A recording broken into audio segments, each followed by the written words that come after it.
A little more than 2 years later, the suspect would surface again in the District of Columbia, less than 2 miles away from the original 1996 incident in the district.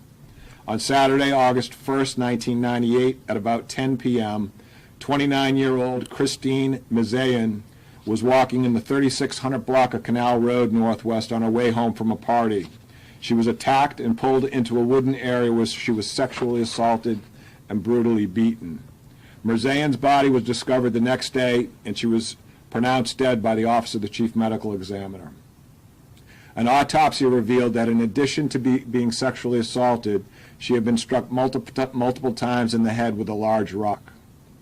Christine had recently finished her Ph.D. from the University of California in San Francisco and was finishing up a policy fellowship program at the Center for Education in Washington, D.C., when she tragically lost her life.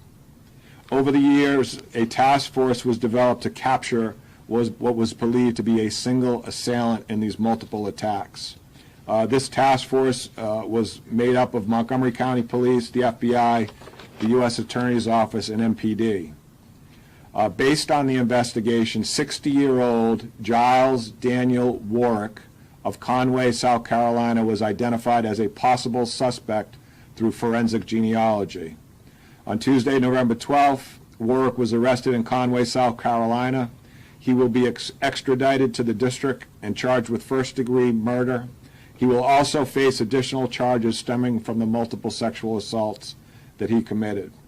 You know, I can't begin to imagine what the families have suffered over these 29 years, the Mirzayan family, all of the victims of this person's sexual assaults.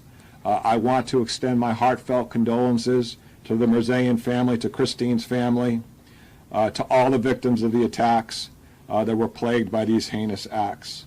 It really took a collective effort by our colleagues here at MPD, Montgomery County, the FBI, and the U.S. Attorney's Office over multiple years to bring this person to justice, and hopefully we're hoping that this will bring some closure to the family.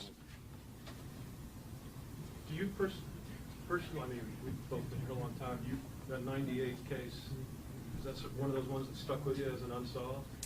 I don't know if you know this or not, but I was the commander in the 2nd District in 2000, and it was one of the cases that was, I've learned of many years ago, that, you know, what had happened to Christine. And, you know, I remember seeing the details of the case, and we talked about this before we came in here. You talk about a brutal and unnecessary violent act. So that, you know, a lot of these cases where people unnecessarily lose their lives, when we have victims of sexual assault and the repercussions and the trauma that they suffer associated with that, that sticks with police officers and detectives for a really long time.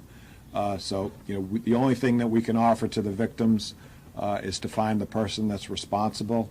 And like I said, there's a certain amount of satisfaction there, but I don't think we'll ever be able to take away the pain that these victims suffered, the pain that Christine's family suffered, losing a PhD wife, daughter, friend, you know, unnecessarily. So in that regard, I think we're all extremely thankful that we can make this announcement today.